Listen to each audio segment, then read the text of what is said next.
consequência da prisão do Silvinei Vasquez, hoje, logo cedo de manhã, acordamos com a notícia de mais uma operação da Polícia Federal, mandando prender ou mandando ir para prisão domiciliar, a mando do ministro Alexandre de Moraes, outros 10 condenados pela trama golpista. São eles Felipe Martins, ex-assessor de Jair Bolsonaro, que está no Paraná, Jean Carlos Gomes Rodrigues, subtenente do Exército, na Bahia, Marília Ferreira de Alencar, subsecretária de Inteligência de Anderson Torres, no Distrito Federal, Ângelo Martins de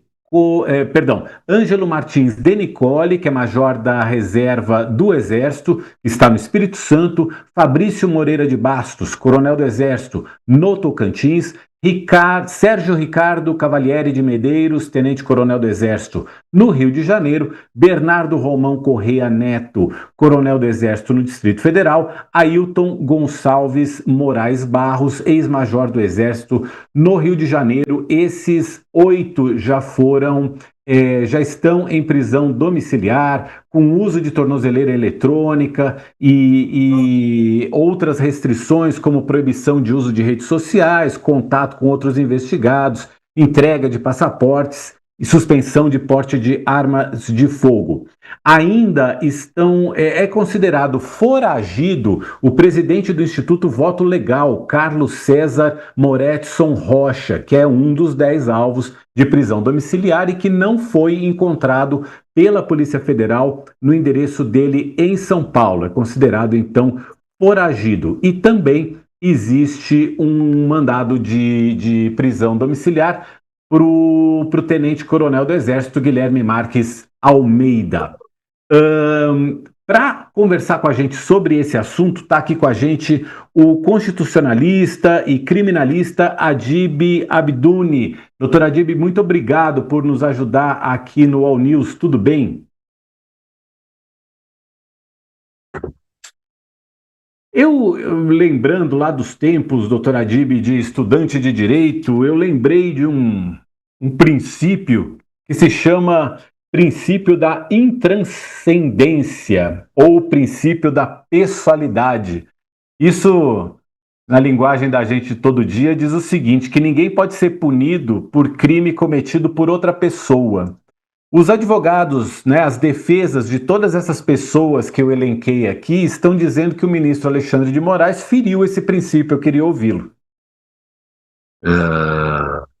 O que eu vejo é o seguinte, não entendo que as condutas são todas elas individualizadas. Elas foram individualizadas até ele conseguiu individualizar, tanto que nas medidas cautelares que foram impostas para todos os alvos, elas têm a individualização do crime. E quando foi colocado esses 10 alvos como prisões domiciliares, ele colocou como insuficiente as medidas cautelares anteriores fixadas.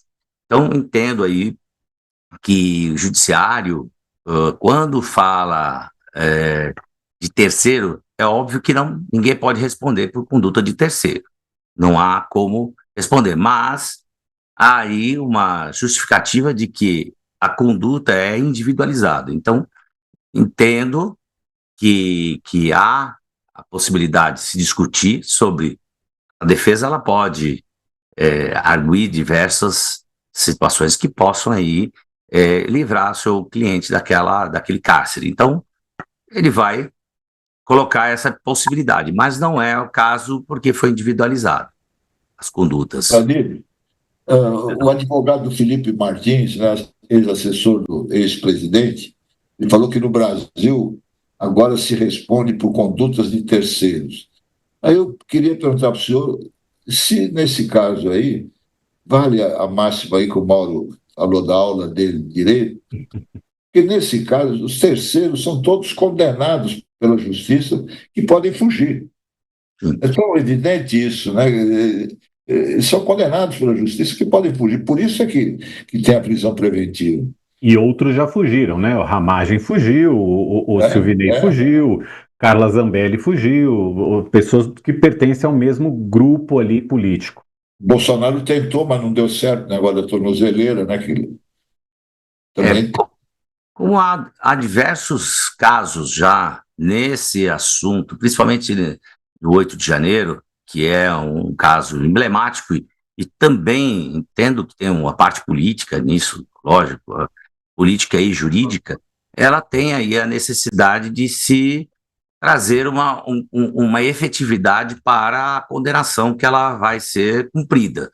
Porque quando eles colocam as medidas cautelares é para evitar que tenha fuga, né, que tenha a possibilidade de romper a tornozeleira, ou a possibilidade esses alvos obstruírem a própria justiça.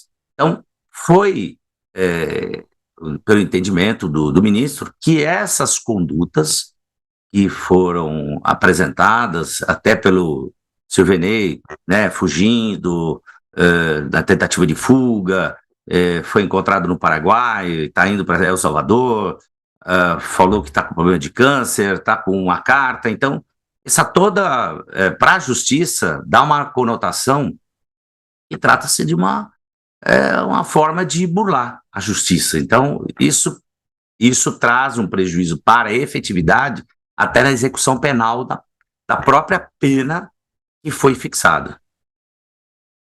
Isabela, desculpa te deixar esperando aqui, a gente foi contando os fatos, mas eu queria te ouvir também a tua análise de tudo isso que aconteceu desde ontem, os impactos que isso também tem no cenário político do Brasil, queria te ouvir também.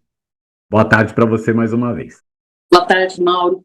É sempre bom, acho que a gente ouvir diferentes perspectivas, né, e uma análise técnica, né, sobre esse caso, porque esses são temas em que se mistura política, então questões que são políticas e questões que são jurídicas, técnicas, né, e às vezes fica tudo muito misturado, né, para a gente que está acompanhando assim, os processos.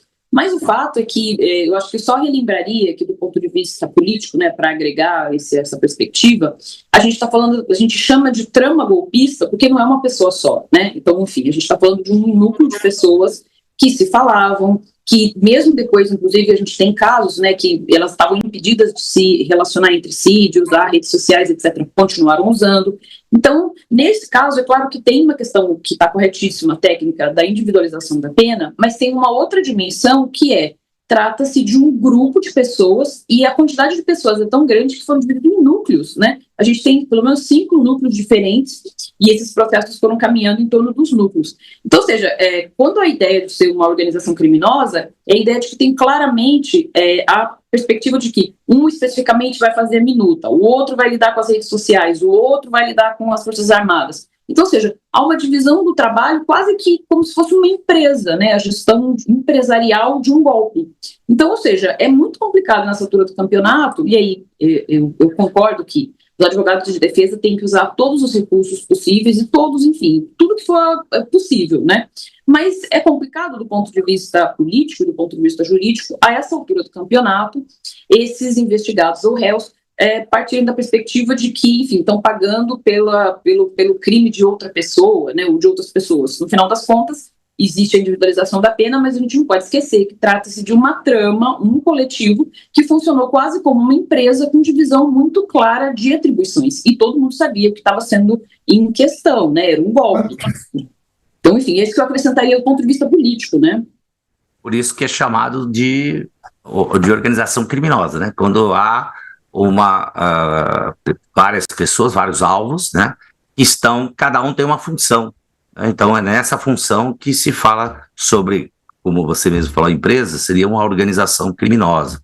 Então, porque os mandados, até complementando, os mandados decorrem até de uma reavaliação, né, das medidas cautelares que foram impostas anteriormente aos condenados e do contexto dessa trama, né, que chama trama golpista. Mas entendo aí que há um reforço do controle estatal, que é uma adoção imediata, até porque foi rompida uma tornozeleira e os demais alvos estão aí sem controle estatal de uma forma mais rígida. Então foi isso que acarretou essa conversão dessa medida cautelar em prisão domiciliar.